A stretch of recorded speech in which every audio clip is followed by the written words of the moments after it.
إن الحمد لله نحمده ونستعينه ونستغفره ونؤمن به ونتوكل عليه ونعوذ بالله من شرور أنفسنا ومن سيئات أعمالنا من يهده الله فلا مضل له ومن يضلله فلا هادي له ونشهد أن لا إله إلا الله وحده لا شريك له ونشهد أن سيدنا ونبينا ومولانا محمدا عبده ورسوله أرسله الله تعالى إلى كافة الناس بشيرا ونذيرا أما بعد فإن أصدق الحديث كتاب الله وخير الهدي هدي محمد صلى الله عليه وسلم وشر الأمور محدثاتها وكل محدثة بدعة وكل بدعة ضلالة وكل ضلالة في النار. قال الله تبارك وتعالى في القرآن المجيد والفرقان الحميد إن الذين قالوا ربنا الله ثم استقاموا تتنزل عليهم الملائكة ألا تخافوا ولا تحزنوا وأبشروا بالجنة التي كنتم توعدون. قال النبي صلى الله عليه وسلم قل آمنت بالله واستقم أو كما قال صلى الله عليه وسلم. عزیزان محترم، گزشتہ جمعہ یہ آیت اور اسی مضمون کی جو اور آیتیں قرآن پاک میں ہیں کچھ میں نے پڑھی اور کچھ اس کی تشریح، اس کی توضیح اور اس کی کچھ تفسیر اور اس کے ذمہ میں کچھ باتیں جو ہے میں نے سنا ہے۔ موضوع یہ ہے کہ استقامت فی الدین، استقامت کے بڑے فضائل قرآن و حدیث میں آئے ہیں، تو استقامت کسے کہتے ہیں اور یہ کیا چیز ہے اس کی طرف توجہ دلانا۔ استقامت کے معنی ہے کسی چیز پر جم جانا، ڈٹ جانا، لگے رہنا، مسلسل پابندی کے ساتھ ایک کام میں لگنے کو استقامت کہتے ہیں۔ اور استقامت اتنی بڑی نعمت ہے، اتنی بڑی دولت ہے کہ آدمی اگر دنیاوی چیزوں میں بھی کسی چیز پر جم جائے، ڈٹ جائے اور لگا رہے تو کامیابی ضرور حاصل ہو کر رہے گی۔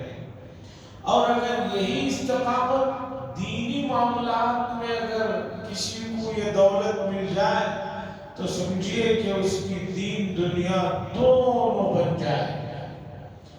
اور استقامت اس کے بارے میں علماء نے لکھا ہے الاستقامت فوق الکرامہ،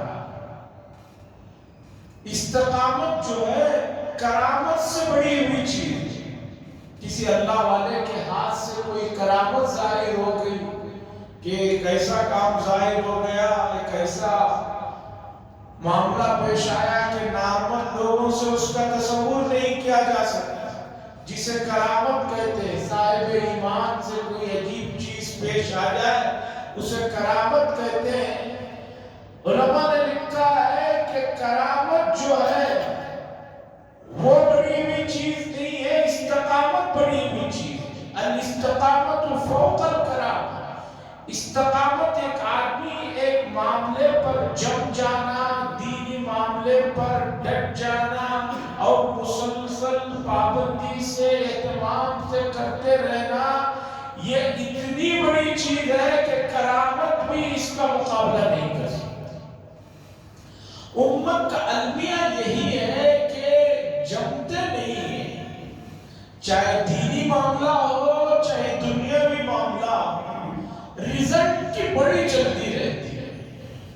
قرآن نے بھی کہا وَكَانَ الْإِنسَانُ انسانوں میں بھی امت مسلمہ کا یہ عالم ہے کہ ان کو اتنی جلد بازی ہے کہ اگر دینی کام بھی کوئی کرتے ہیں تو یہ سوچتے ہیں کہ میں نے ادھر یہ دین کا کام کیا، ادھر نماز پڑھا، ادھر نکلوں تو مسجد کے باہر فرشتے جو ہے مجھے ویلکم کرتے ہوئے پائے۔ استقامت جم جانا قرآن مجید میں انبیاء کے جو واقعات ہیں اس میں بھی خاص طور پر حضرت نوح علیہ السلام کا واقعہ یہ ہمیں بتا رہا ہے کہ ان کی استقامت، ان کی مسلسل جد و جہد کا عالم یہ ہے۔ قرآن نے کہا 50,000 سنہ، 950 سال تک مسلسل اللہ کی طرف لوگوں کو بلاتے ہیں۔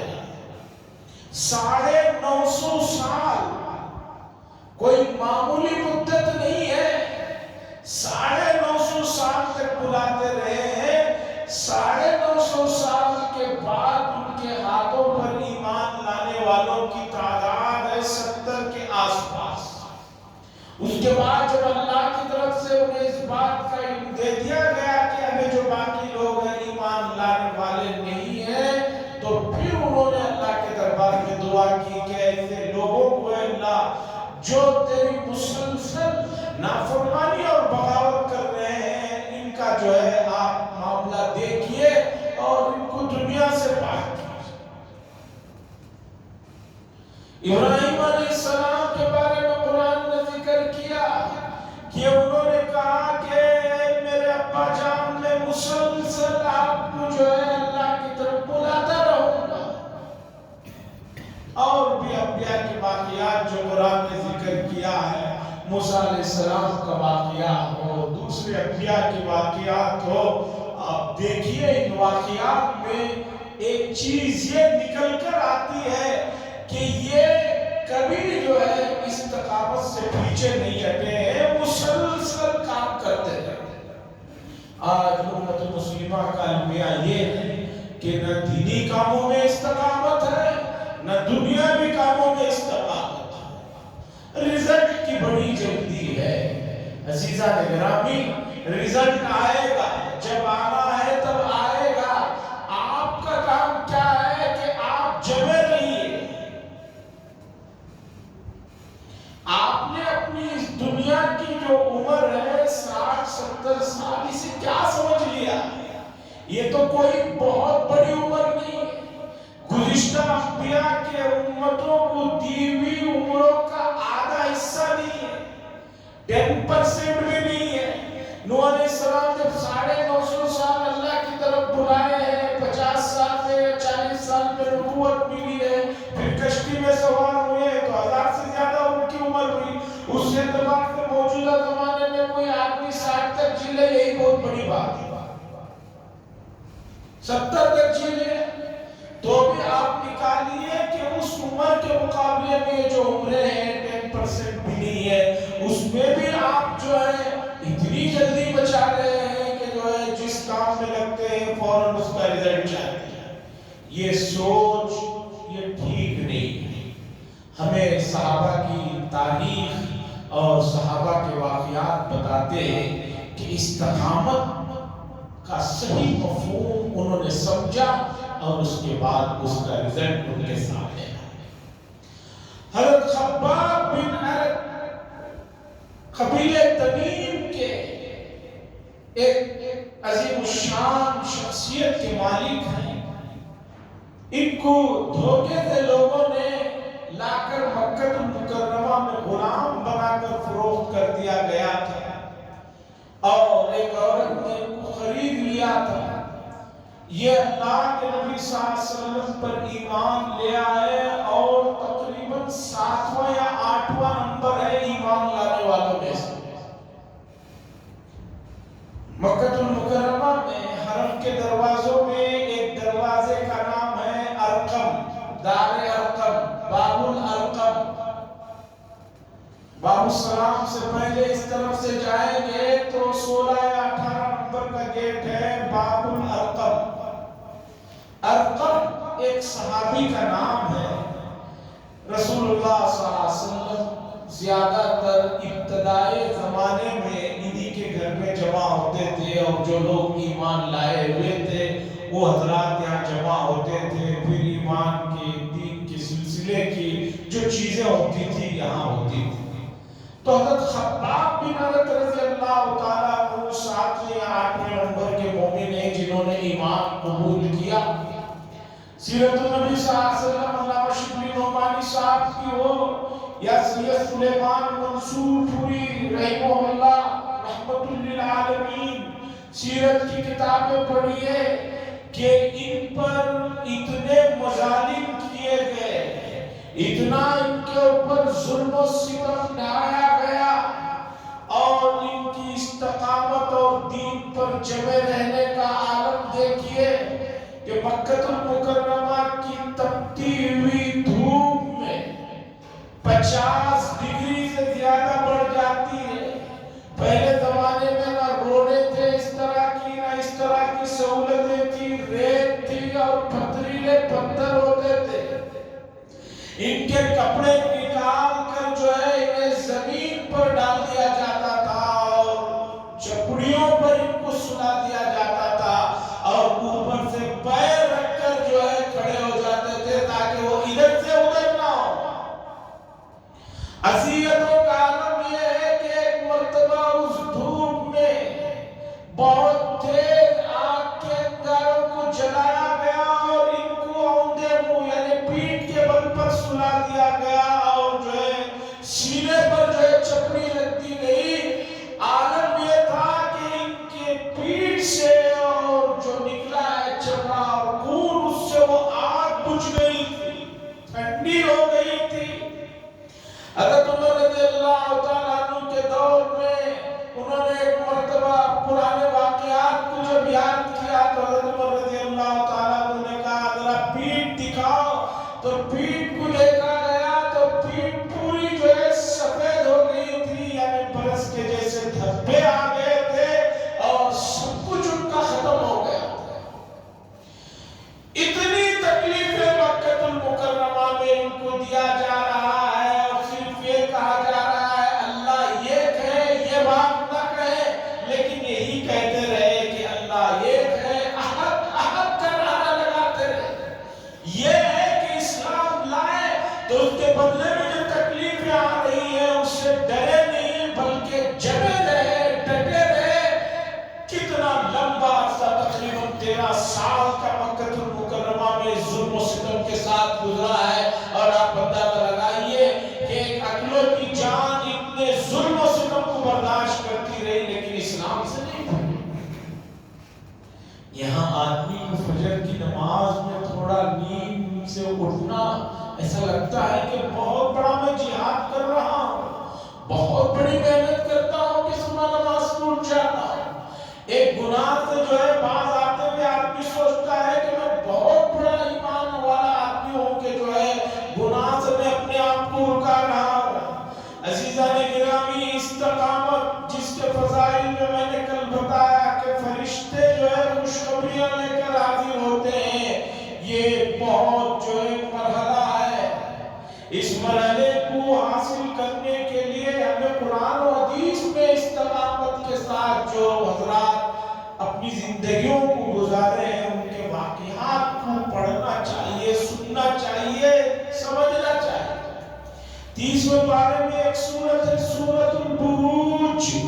سورت البروج میں ایک واقعہ ذکر کیا گیا ہے، اصحاب الاخدود النار ذات الوقود اذ هم علیہا قعود۔ ان آیات میں ایک واقعہ کی طرف قرآن نے اشارہ کیا اور حدیث میں وہ واقعہ ذکر کیا اور مفسرین نے اس واقعے کو نقل کیا۔ وہ واقعہ میں سناتا ہوں اس لیے سنا رہا ہوں کہ دین کے اور دنیا کے کاموں میں استقامت پر جم جانے کا جو رتبہ ہے وہ رتبہ بہت بڑا ہے، اور اس کے لیے کچھ محنت تو کرنی پڑے گی، کچھ کوشش تو کرنی پڑے گی، کچھ دل کو جو ہے تکلیف تو ہوگی، لیکن اس کے بعد اس کے جو رزلٹس آتے ہیں وہ تب ہوتے ہیں۔ اصحاب الحدود کا واقعہ قرآن نے ذکر کیا، مفسرین نے واقعہ لکھا، یہ رسول اللہ صلی اللہ علیہ وسلم کے زمانے سے پہلے کا واقعہ ہے۔ حضرت عیسیٰ علیہ السلام کے آسمانوں پر اٹھائے جانے کے بعد کا واقعہ کہ ملک شام کے قریب ایک بادشاہ جو مشرک تھا، اس نے بڑے ظلم و ستم ڈھائے، اس کا واقعہ لکھا۔ اس بادشاہ کے پاس اس کے قریبی لوگوں میں ایک کاہن جو کہانت فیوچر میں آنے والی باتیں بتاتے ہیں جو کہ صحیح نہیں ہوتے ہیں اکثر۔ اس کاہن نے کہا بادشاہ سے کہ میں بوڑھا ہو رہا ہوں، میں کبھی بھی مر سکتا ہوں، تم اپنے یہاں کسی ذہین و فتین ایک لڑکے کو مجھے دے دو، میں یہ کہانت یعنی فیوچر کی باتوں کا جو علم ہے وہ میں اسے سکھا دینا چاہتا ہوں۔ بادشاہ نے ملک میں تلاش کروایا، ایک بچہ ان کے شہر میں بہت ذہین و فتین ملا، تو بادشاہ نے اس کے گھر والوں سے کہا کہ سلسلے میں پریشان نہ ہو، سب کچھ میں دوں گا۔ اور بادشاہ خود اپنے کسی لڑکے کی ذمہ داری لے لیں تو کسے پریشانی ہو۔ اس نے اس لڑکے سے کہا کہ روزانہ کاہن کے پاس آؤ اور سیکھو۔ وہ بچہ اپنے گھر سے نکلتا، اس کاہن کے پاس جاتا، جا کر سیکھتا، پھر واپس آتا تو راستے میں ایک عبادت گاہ تھی، وہاں ایک راہب رہتا تھا۔ بچہ پہلی مرتبہ گزرتے ہوئے نظر نہیں کیا، 2-4 دنوں کے بعد نظر کیا تو اس راہب کے پاس جا کر بیٹھنے لگا۔ راہب جو ہے وہ صحیح العقیدہ تھا، عیسیٰ علیہ السلام کے مذہب کا ماننے والا تھا۔ اس نے بتایا کہ اللہ ایک ہے، اللہ کے علاوہ کوئی ذات عبادت کی اور پرستش کی لائق نہیں۔ اس بچے کو اس کی باتیں پسند آنا شروع ہوئی تو وہاں کاہن کے پاس دیر سے پہنچتا۔ کاہن پوچھتا کہ بھی اتنی دیر سے کیوں نکلے؟ وہ کہہ دیتا کہ نہیں میں گھر سے دیر سے نکلا۔ اور گھر میں جب واپس آتا تو وہاں کاہن کے پاس سے نکل کے پھر اس عبادت گاہ میں جا کر بیٹھ کر اس راہب کے پاس وقت گزارتا، پھر دیر سے پہنچتا۔ گھر والے پوچھتے کہ بھی کیوں دیر سے آیا؟ کہا میں وہاں سے آ رہا ہوں۔ لیکن بہت جلد راز کھل گیا کہ جو ہے یہ بچہ اس راہب کے پاس بیٹھ رہا ہے اور اس نے اپنا ایمان اللہ کے ساتھ مضبوط کر لیا ہے۔ جب بات ہوئی اس راہب نے بھی اسے بہت مضبوط عقیدے کا مالک بنا دیا، تو کاہن نے کہا کہ تم اپنا مذہب بدل رہے ہو، ہم بادشاہ سے کہہ کر تمہیں ختم کروا دیں۔ اس نے کہا آپ جو چاہے کر لو، میں اپنے عقیدے سے ہٹنے والا ہوں۔ اس بیچ میں ایک واقعہ ہو گیا کہ یہ جا رہا تھا، گاؤں میں شیر آ گیا، سب لوگ ڈرے ہوئے کھڑے ہوئے۔ اس بچے نے اس موقع کو غنیمت جانا، ایک تیر نکالا اور یہ کہہ کر پھینکا کہ اے اللہ اگر وہ کاہن صحیح ہے تو یہ شیر نہ مرے میرے تیر مارنے سے، وہ کاہن صحیح ہے، ارے راہب غلط ہے تو میرے تیر مارنے سے شیر کو نہ لگے اور شیر نہ ہو۔ یہ کہہ کر اس نے تیر چلایا، تیر چلاتے شیر کو لگا اور شیر مر گیا۔ اب اس بچے کو یقین ہو گیا کہ وہ کاہن جو ہے وہ غلط ہے، یہ راہب جو مجھے اللہ کی باتیں بتا رہا ہے یہ صحیح۔ اب یہ واقعہ جب سب لوگوں کے سامنے ہوا تو سب لوگ جو ہے اس بچے پر آ کر کہے کہ تم ہمارے لیے بڑے ہو، ہم تمہاری بات سنیں۔ اس نے کہا بڑی ذات صرف اللہ کی ہے، اللہ پر ایمان لا۔ دیکھتے ہی دیکھتے جو ہے ایمان والوں کی تعداد بڑھنی شروع ہو گئی۔ اب جب تعداد بڑھنی شروع ہو گئی، بادشاہ کو اور کاہن کو خبر ہوئی۔ اسی درمیان میں ایک نابینا بچہ مادرزاد وہ آیا اور آ کر اس بچے سے کہا، لڑکے سے، کہ میری آنکھوں کی روشنی آ جائے، اس طرح تم اپنے اللہ سے دعا کرو۔ اس بچے نے لڑکے نے دعا کی، اللہ نے اسے روشنی عطا فرمائی، پھر وہ بچہ بھی ایمان میں داخل ہو گیا۔ اب بادشاہ تک یہ بات پہنچی تو بادشاہ نے تینوں کو بھی بلایا، اس راہب کو بھی اور اس لڑکے کو بھی اور اس نابینا کو بھی، تینوں کو بلایا اور تینوں کو الگ الگ سزا دی کہ ان کو لے جا کر اس طرح ختم کر دو۔ اور وہ جو لڑکا ایمان لایا تھا، کہا گیا کہ اس لڑکے کو لے جا کر جو ہے پہاڑ کی چوٹی پر سے نیچے ڈھکیل دو تاکہ یہ ختم ہو جائے۔ کئی سپاہی لے کر گئے، لے جا کر ڈھکیلنا چاہ رہے تھے، اور لڑکا تو وہی کھڑا رہا۔ وہ سپاہی خود جو ہے ان کو کسی نے فرشتوں نے ڈھکیل دیا اور وہ پہاڑ سے نیچے گرے، تب کے سب ختم ہو گئے۔ پھر یہ آیا تو بادشاہ نے پھر ایک نئی سزا تجویز کی، اس میں بھی اس سے موت نہیں آئی۔ پھر ایک سزا تجویز کی، اس میں بھی اسے موت نہیں آئی۔ یہاں تک کہ اس لڑکے نے کہا کہ بادشاہ اگر تم مجھے ختم کرنا چاہتے ہو تو سب لوگوں کو جمع کرو، اور جمع کر کے جو ہے مجھے جو ہے تیر یا کوئی چیز چلاؤ، اور چلانے سے پہلے یہ کہو کہ میں اللہ کے نام سے اسے تیر مارتا ہوں جو اس لڑکے کا بھی مالک ہے، یہ کہہ کر مجھے مارو، تب میں مروں گا، اس کے بغیر مجھے تم مار ہی نہیں سکتے۔ اب پورے مجمع کے سامنے منظر آیا، بادشاہ نے جو ہے نہ سوچا نہ سمجھا، میں اس اللہ کے نام بسم اللہ کا نام لے کر جو اس لڑکے کا رب ہے تیر چلاتا ہوں، چلایا تو بچہ وہاں پر مر گیا لڑکا۔ اب یہ جو واقعہ ہوا تو اتنے لوگوں نے جب اس واقعے کو دیکھا تو پورے کے پورے لوگ جو ہے ایمان میں داخل ہوئے۔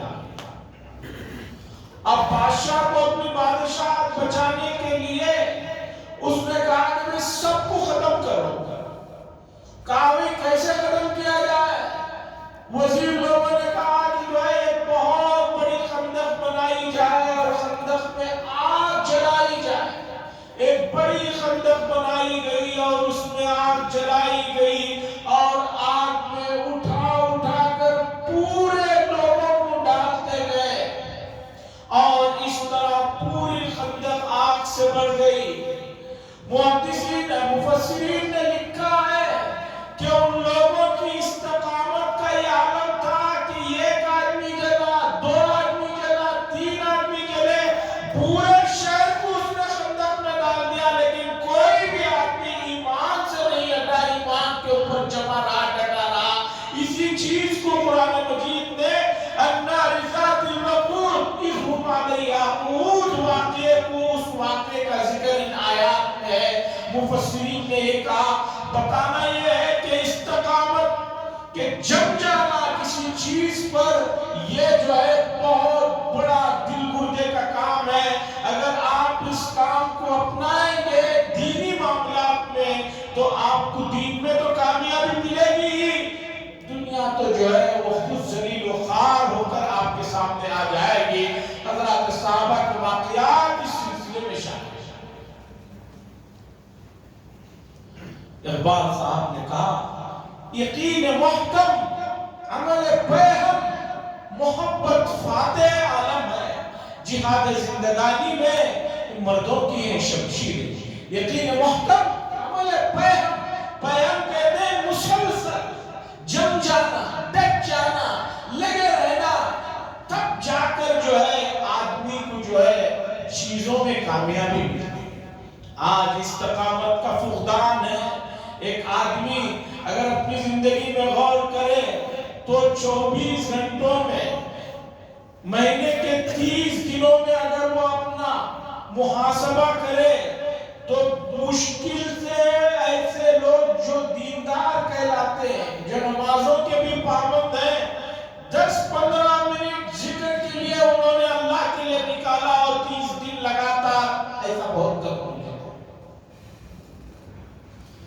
استقامت کی بڑی برکت ہے۔ آپ ایک کام تھوڑا کیجئے لیکن پابندی سے کیجئے، لگے رہیے، رزلٹ کا انتظار مت کیجئے۔ حضرت عامر قدس سرہ بیان القرآن جب لکھ رہے تھے قرآن مجید کا ترجمہ اور تفسیر، ان کے پاس ان کے استاد محترم حضرت مولانا یعقوب صاحب قدس سرہ تشریف لائے۔ تو حضرت تھانوی رحمۃ اللہ علیہ کے استاد تھے اور بڑے آدمی تھے. حضرت تھانوی رحمۃ اللہ علیہ کی خدمت میں لگے رہے. اس کے بعد عصر سے پہلے یا مغرب کے بعد کا وقت تھا. حضرت یعقوب صاحب سے فرمانے لگے کہ حضرت اگر آپ کی اجازت ہو تو اس وقت میں تفسیر لکھنے کا یہ میرا وقت ہے. تھوڑی اگر آپ کی اجازت ہو تو میں جا کر پابندی کا جو عمل ہے اسے کر لیتا ہوں. آپ اجازت. حضرت نے فرمایا اجازت لینے کی کیا ضرورت ہے؟ جس کام میں لگے ہو اسے پابندی سے کرتے رہنا چاہیے. جاؤ کرو. حضرت تھانوی رحمۃ اللہ علیہ نے کہا کہ میں آ کر بیٹھا لکھنے کے لیے. اگرچہ مجھ سے کچھ لکھا نہیں گیا لیکن چونکہ پابندی ضروری ہے اس لیے میں آ کر تھوڑی دیر تک کچھ کام کرتا رہا. واپس گیا. حضرت نے فرمایا, ان کے استاد نے فرمایا یہ جو پابندی ہے, یہ پابندی جو ہے تمہیں بہت اونچائی پر لے جائے گی, بہت زیادہ دور تک تم چمکو گے. اور اللہ کا کرنا دیکھیے کہ اللہ نے جو ہے ان کی اس برکت سے, اس استقامت کے نتیجے میں ہر موضوع پر کتابیں ہونے کی وجہ سے لوگ آج بھی اس سے استفادہ کر رہے ہیں. عزیزان گرامی, استقامت کوئی میٹھا جوس نہیں ہے کہ آپ اسے پی لیں, یا کوئی مٹھائی نہیں ہے کہ آسانی سے اسے ہضم کر جائے. اس کے لیے محنت کرنا پڑتا ہے. دل چاہے نہ چاہے آپ کو کرنا پڑتا ہے. اس لیے فقہاء کرام نے لکھا ہے کہ عورتوں کو ماہانہ جو چند دن نماز معاف رہتی ہے ان کو چاہیے کہ ان دنوں میں بھی تھوڑی دیر کے لیے مصلی پہ بیٹھنے کی عادت رکھیں. اگر نہیں رکھیں گے تو پھر جب نماز پڑھنے کا وقت آتا ہے 5 7 8 دن کے بعد تو پھر نماز میں سستی ہونے لگتی ہے.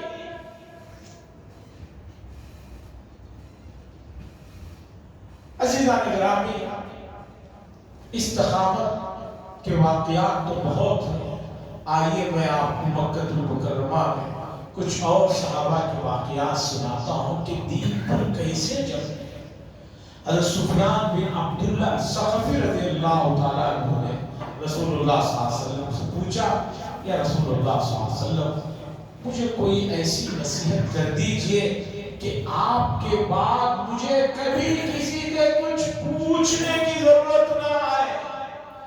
رسول صلی اللہ علیہ وسلم نے فرمایا بات اگر ایسی ہے قل آمنت باللہ, کہو میں اللہ پر ایمان لایا, ثم استقم, اور اس پر جم جاؤ, ڈٹ جاؤ. اب تمہیں اور کسی سے کچھ پوچھنے کی ضرورت ہے. استقامت فوق الکرامت, کرامت سے اوپر کی چیز ہے. عزیزان گرامی, حضرت خباب بن عرت رضی اللہ تعالیٰ عنہ کا واقعہ تو آپ نے سنا. اس کے بعد سنیے حضرت عمار بن یاسر رضی اللہ تعالیٰ عنہ, اور حضرت عمار رضی اللہ تعالیٰ عنہ کے والد محترمہ حضرت سمیہ رضی اللہ تعالیٰ, مکہ المکرمہ میں ان پر ظلم و ستم کے وہ جو ہے مشقیں کی گئی ہے. حضرت سمیہ رضی اللہ تعالیٰ عنہ, ان کی شرمگاہ میں ابو جہل نے پرچہ مار کر انہیں شہید کیا تھا. یہ پہلی خاتون ہے جو اسلام میں جنہیں شہادت کا رتبہ ملا. اسی طرح ان کے شوہر حضرت یاسر رضی اللہ تعالیٰ, ان پر بھی ظلم و ستم کی جو داستان ہے وہ بڑی لمبی ہے. بتانا یہ چاہ رہا ہوں کہ آپ اگر کسی دین کے کام میں لگتے ہیں یا خود دین پر عمل کرنا شروع کرتے ہیں تو نفس آپ کو جو ہے بہت تنگ کرتا ہے, بہکاتا ہے, لیکن آپ اتنی سی ہمت کر لیں گے کہ جس سے آپ کا کام آسان ہو جائے اور آپ مسلسل اس کام میں رہیں. اس کے لیے کچھ نسخوں پر عمل کرنا ہوگا. استقامت کے سلسلے میں پہلی رکاوٹ نفس ہے, دوسرا شیطان ہے, تیسرا کچھ دوست احباب رشتہ دار متعلقین ہیں. تو آپ کو ان رکاوٹوں سے بچنے کے لیے جب بھی جو ہے دینی کاموں میں یا نیک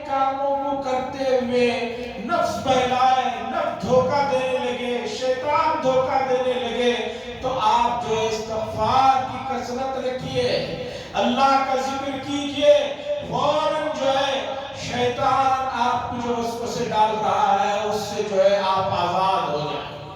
اور یہ بات بھی ذہن میں رکھیے کہ وسوسوں سے حفاظت کے لیے آج آدمی ایک معمولی سی بیماری سے حفاظت کے لیے کیا کچھ کر رہا ہے۔ دل نہ چاہتے ہوئے 2-2.5 سال تک ماسک لگائے رکھا آپ لوگوں نے، دل نہ چاہتے ہوئے ویکسین کی جو ہے وہ ڈوزیں بھی لیتے رہے کہ بھئی اس کے لینے سے جو ہے یہ ہو جائے۔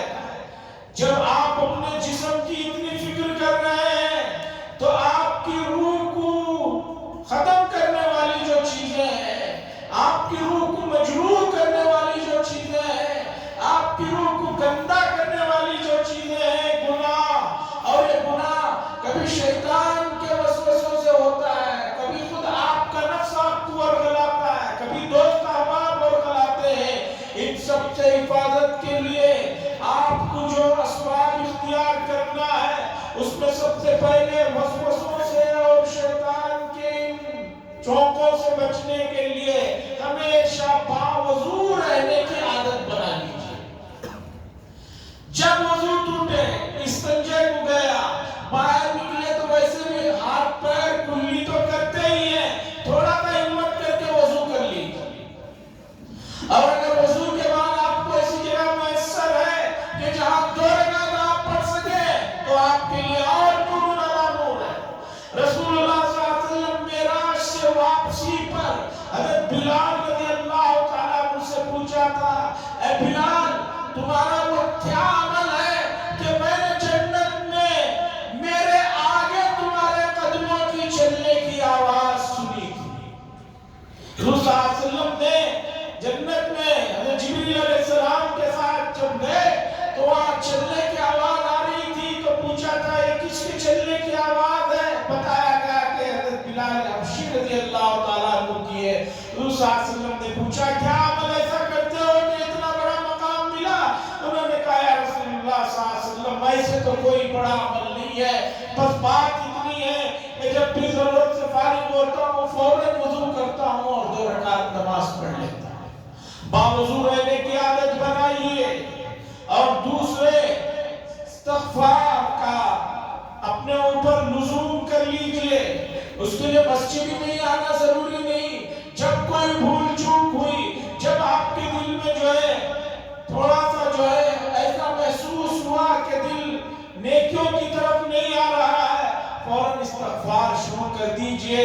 آپ جو ہے اس کیفیت سے نکل کر جو ہے اچھی کیفیت میں آ جائیں گے۔ عزیزان گرامی، قرآن مجید نے ان لوگوں کی بڑی تعریف کی جو اللہ کے لیے گناہوں کو چھوڑتے ہیں، جو اللہ کی رضا کے لیے اپنے نفس کو دباتے ہیں، کچلتے ہیں۔ نفس کہہ رہا ہے بہت کچھ کرنے کو، اور ان کے پاس طاقت بھی ہے، سہولت بھی ہے، کیپیسٹی بھی ہے، حالات بھی ہیں، اس کے باوجود جو ہے وہ نہیں کرتے ہیں۔ ایسے لوگوں کے لیے اللہ نے اپنی پسندیدگی کا، اپنی رضا کا اور بہت سی نعمتوں کا وعدہ کیا ہے۔ اور خدا کی قسم میرے رب کے وعدے پکے ہیں، سچے ہیں، پہنچ کر رہیں گے۔ اور بڑی چیزوں کو حاصل کرنے کے لیے اس طرح کی چھوٹی موٹی قربانیاں تو دینی پڑتی ہے۔ اگر آپ نے نفس کی سنی تو نفس اور شیطان کبھی آپ کو جو ہے آزاد چھوڑ دے، آپ کی وہ کبھی سن لے، ایسا نہیں ہے۔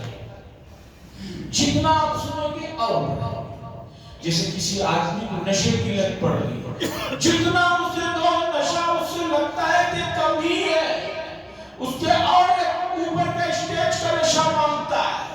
یہ گناہ بھی اسی طرح کا نشہ ہے کہ یہ گناہ آپ نے کیا، آپ کا نفس یہ نہیں کہتا کہ بھئی آپ نے یہ کر لیا، آپ نے تمہیں چھوڑ دیتا ہوں، کہتا ہے اس سے آگے کا گناہ کرو، اس کی لذت دیکھو۔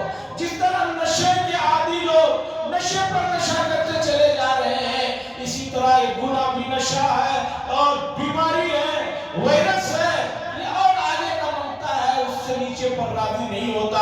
اللہ سے دعا فرمائے اللہ تبارک و تعالی نفس کے، شیطان کے فتنوں سے ہماری حفاظت فرمائے۔